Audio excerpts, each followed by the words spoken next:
Music is an essential part of many people's lives. Whether it's live or recorded, music is a means of entertainment to almost everyone. But for musicians, music is about more than just enjoyment. It's a form of self-expression. When we think of creating music, we think of the composers who write music and lyrics, and the performers who play these songs. But a different kind of musical self-expression has become popular over the last few decades: being a DJ. A DJ chooses and plays pre-recorded music for an audience.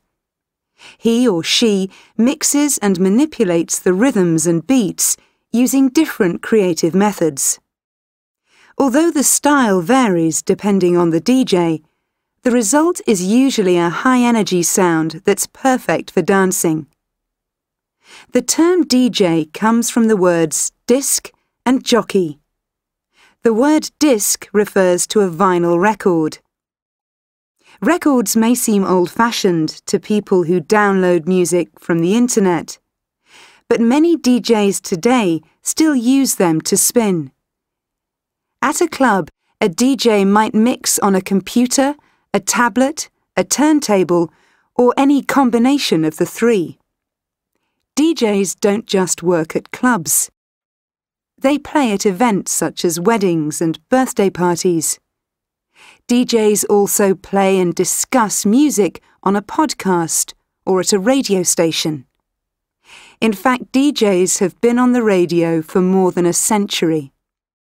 The very first DJ, Ray Newby, was only 16 when he played music on a small radio in 1909. Over the years, radio DJs chose what music to expose audiences to. Hearing their own songs on the radio brought musicians satisfaction. More importantly, a DJ playing your song was an indication that fame was on the way. Today, DJs themselves are international stars. For example, Dutch-born DJ Tiesto gained recognition performing at the 2004 Summer Olympics. By 2012, he was earning millions of dollars a year. Some DJs use their fame to be influential. For example, DJ Spooky composed the Terra Nova Sinfonia Antarctica to raise awareness about environmental issues. This is not your typical symphony. This music mix is the portrait of a continent threatened by climate change. For DJ Spooky, being a DJ is more than just playing music. It's about making others think.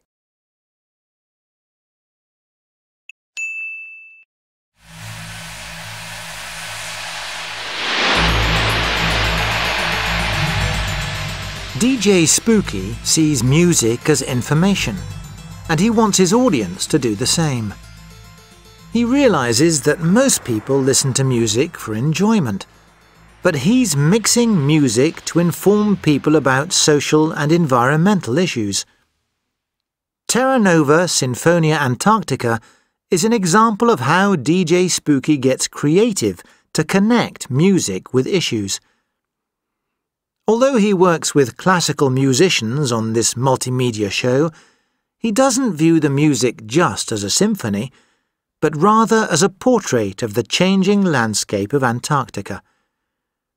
This change is a direct result of climate change, and it's essential that people change their behaviour to reduce the threat.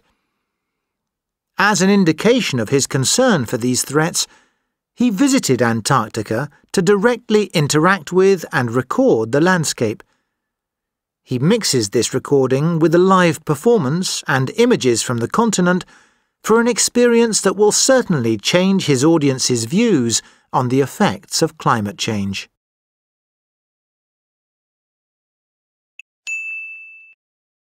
Dancing is a popular means of both individual and group expression. Almost every culture has a wide variety of dances. Folk dancing has its origin in the traditional life of a certain country or region. The steps to folk dances are typically passed down from generation to generation. Folk dances rarely change. However, many other types of dancing require a choreographer, a person who creates dance steps and their sequence in a performance. The choreographer works with groups of dancers to make sure they move together, creating an artistic group expression. Dancers work together in rehearsals to perfect this movement before performing. This is true for all types of group dance performances, from traditional ballet to modern jazz and hip-hop dance.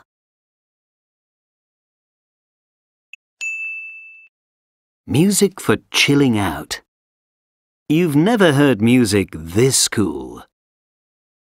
Winters in Norway can be long and dark, with very little sunlight. But winter can be one of the most exciting times to visit, especially for music lovers. The annual Ice Music Festival celebrates the sounds of winter.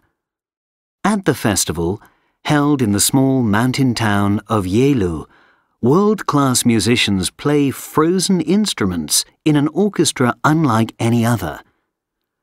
The first Ice Music Festival took place in 2006, but its director, Terra Nova, had been making instruments from ice since 1999. An innovative musician known for using natural elements in his instruments, Terra described discovering the capability to create sound with ice as art by accident. Once he learnt of the different sounds produced with ice, he began experimenting with a variety of instruments, including harps, horns, and xylophones. In 2005, he launched All Ice Records, a record label for ice-only music. It's the instruments that make the Ice Music Festival unique. The process of creating them begins at a lake about 40 kilometers from Geilo.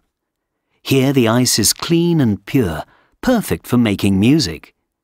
The ice must be natural. Man-made ice does not produce the same sound.